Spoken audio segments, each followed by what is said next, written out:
इस वक्त हम मौजूद हैं एमपी के सिंगरौली जिले के चितरंगी इलाके में। ये वही इलाका है जहां से नेशनल हाईवे सिंगरौली और प्रयागराज होकर गुजरना है, यानी उसके लिए भूमि अधिग्रहण की प्रक्रिया की जा रही है। अधिसूचना जारी कर दी गई है। आप हमारे पीछे साफ तौर पे देख सकते हैं कि एक यहाँ पर मकानों की लंबी कतार आपको दिखाई दे रही है।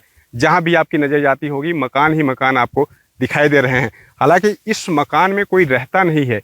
ये मकान जो बनाए गए हैं सिर्फ मुआवजा पाने की होड़ में बनाए गए हैं। आप साफ तौर पे देखिए कि ये कुछ मकानों में छत तो है लेकिन कुछ में छत नहीं है, और इसकी हाइट देखकर भी अंदाज़ा लगाया जा सकता है कि इस मकानों में कोई कैसे रहता होगा। यानी अभी आप साफ तौर पे देखिए कि इस किसी भी मकान में यहाँ पर कोई भी निवास नहीं करता है। ये सिर्फ मुआवजा पाने की होड़ में जो लोग हैं ये बना लिए हैं। हमारे साथ में देखिए गांव के स्थानीय लोग भी मौजूद हैं।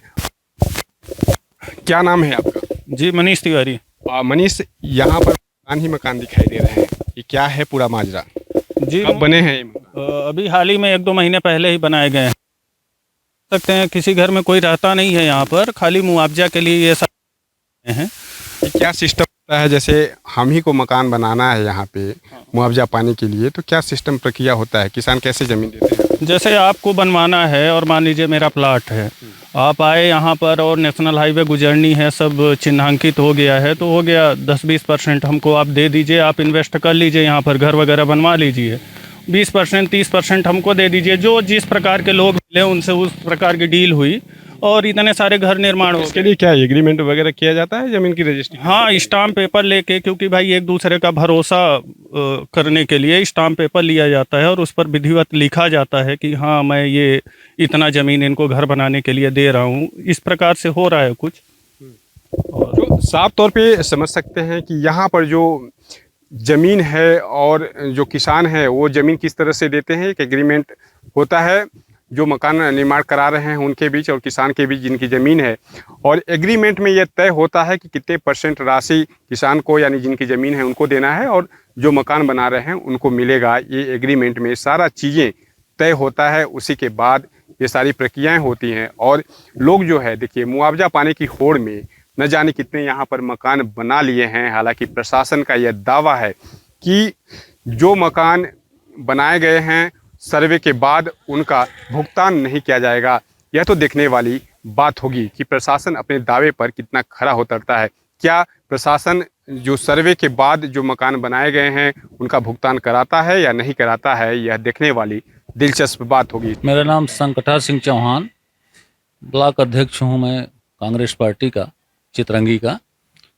नेशनल हाईवे में जो पूर्व से बहुत कम मकान बने हुए थे, जैसे ही अधिसूचना लगी, अधिसूचना के पश्चात ताबड़तोड़ मकान निर्माण रात दिन काम करके उसमें अवैध रेता भी लगाया गया और मकान निर्माण कराए गए। और इसमें कर्मचारियों अधिकारियों की मिली भगत के कारण ये इतने मकान, हज़ारों मकान जो बने हैं, कम से कम हमको लगता है 32 ग्रामों में 3-4 हज़ार मकान बन गए होंगे।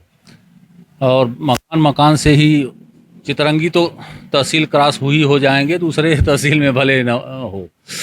तो ये शासन के खजाने के ऊपर सीधे डाका डालने जैसा है और यही प्रयास किया गया है।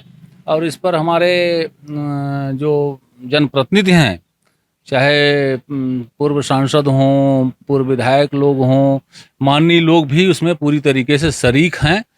कहीं अपने रिश्तेदारों के नाम से, कहीं किसी के नाम से बड़ी बड़ी बिल्डिंगें बनाए हैं और मुआवजे का लाभ लेने का प्रयास किए हैं। और कर्मचारी तो है ही हैं, बाहर से भी माफिया आकर के जो मुआवजे का लाभ पूर्व में ले चुके हैं सिंगरौली में, तमाम ऐसे लोग आए हैं। बड़ी बड़ी बिल्डिंग जो है, जो आंधी में भी धराशायी हो रही है। स्थानीय लोग बहुत कम हैं, मुश्किल से 15 से 20% होंगे स्थानीय लोग। स्थानीय लोग जो वहाँ के निवासी हैं उनका मकान बने या बना है उनका पूर्व से, उनको लाभ मिले और मिलना भी चाहिए।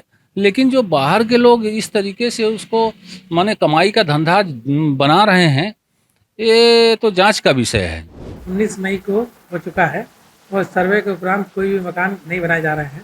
हम लगातार भ्रमण करते हैं। साथ ही हमने हमारे मैदानी अमले को ये सूचना दी है कि कोई नवीन निर्माण ना हो। कर लिया गया है कि यदि कोई मकान सीरी ए के पब्लिकेशन के बाद बनते हैं तो उसको मुआवजे की पात्रता नहीं होगी। लोगों ने संभवतः कुछ मकान निर्मित किए हों मुआवजे के उद्देश्य से, लेकिन वो मुआवजे की पात्रता में नहीं आएंगे। ये संभावना बनती है कि लोगों ने मुआवजे प्राप्त करने के उद्देश्य से ये मकान निर्मित किए हैं। अगर ये मुआवजा प्राप्त करने के उद्देश्य से निर्माण किया गया है तो इनको मुआवजा प्रदान नहीं किया जाएगा और ये बिल्कुल अवैधानिक है और इसको हम नियमानुसार कार्य करेंगे। For exclusive and insightful videos, subscribe to our new channel ABP Live Premium.